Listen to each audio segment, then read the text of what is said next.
Alright, so what's up guys? Stephen Beaugrand here, Pro Physique. Today, what I want to talk to you about is carbs.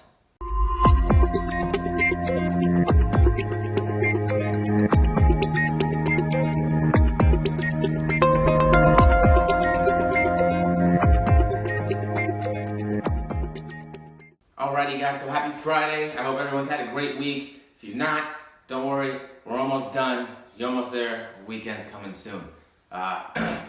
First and foremost, I want to make a huge shout out to all of the Team Pro Physique athletes that are going to be competing at NPC Nationals. Guys, go out there and dominate, kill it. I know y'all have been working hard. I've seen some of y'all's pictures on the IG, so really looking forward to hearing back and seeing how well you guys do, because there are a lot of killer physiques coming out of Team Pro Physique that are going to be hitting the stage this weekend. But I will digress on that point, guys. Even though carbs have a little bit to do with that kind of situation. Now, I think the real issue with carbs that we find is that carbs have kind of been demonized. And so one of those things that we like to say here is that there's no bad food, right? All things in moderation. And whether you know it or not, veggies are carbs. So if veggies are the healthiest thing out there, right? They're full of micronutrients, they're not calorically dense, right? So they're low calorie, you know, they taste like shit most of the time. So if veggies, the best thing ever for you, are carbs, well then carbs can't be that bad, right? So where does that kind of thinking come from? Well, it comes from the idea that insulin is the devil, which insulin is not the devil. If you are sedentary, maybe having a lot of insulin released all the time is not a good thing, right? Because we're not doing anything about it.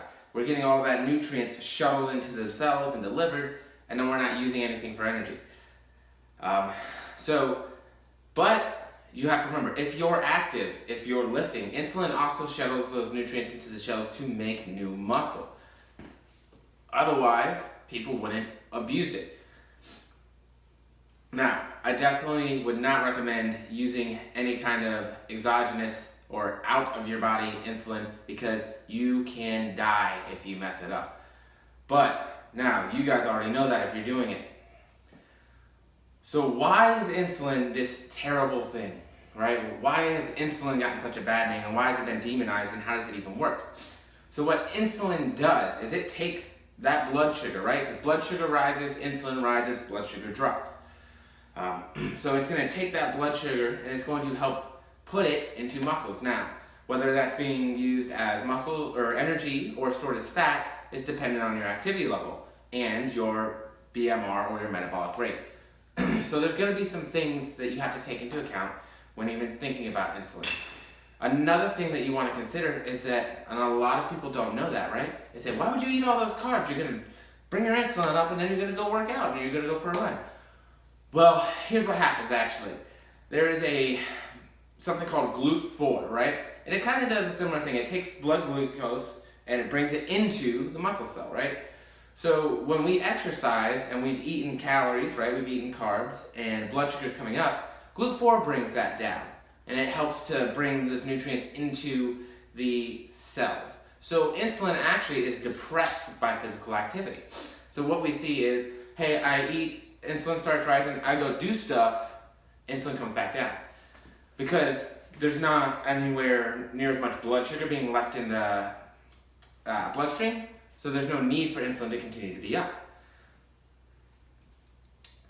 So carbs definitely have a bad rap, especially considering that all carbs get broken down into glucose. Glucose is the brain's preferred fuel source and necessary for a lot of anaerobic activity. Now, when we say anaerobic activity, we mean anaerobic means without oxygen, right? So it doesn't mean that fat's not still playing a role, because your body's always using fat, it's always using protein, it's always using carbs. But when we talk about that, we talk about which one predominates or which one is used more so than the others.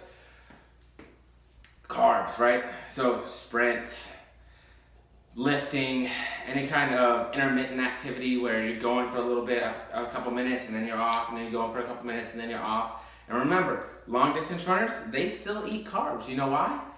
because of the fact that we store them with glycogen, right? So that's our body's fuel source. It's faster and easier to get it out, right? It doesn't take oxygen or as much oxygen to deal with it like it does for fat. We have to have oxygen for fat, which is why there's sort of a slowdown as energy demand increases, right? We only can get so much.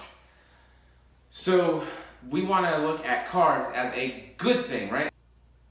So I think that one of the biggest things and the best things that you can do in a weight loss phase is to change how you look at yourself.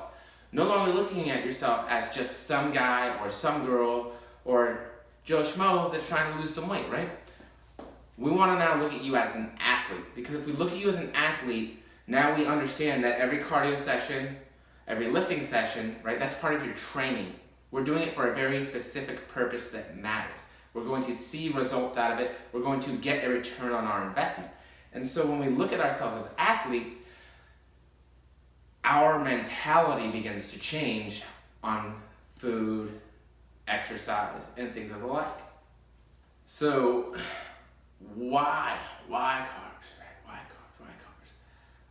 I think it's because I'm fucking tired of hearing everybody saying I cut my carbs. I cut out bread. I cut out pasta. I cut out this. I cut out that. Pasta's calorie dense. You know? Some breads are semi-calorie dense. Yeah, for sure.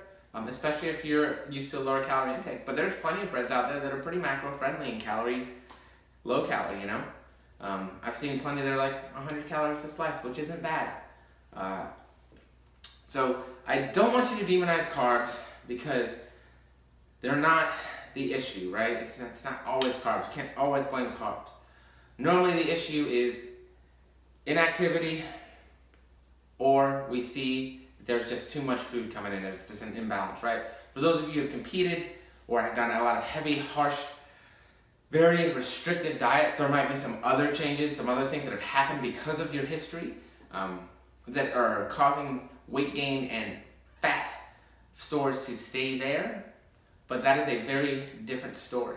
So, moral of the story today, guys, don't be afraid of carbs. Help them to fuel your exercise. Treat yourself like an athlete. And remember, it is not about good foods and bad foods. It is about all things in moderation. All right, guys, I hope you have a great weekend. I'll talk to you soon.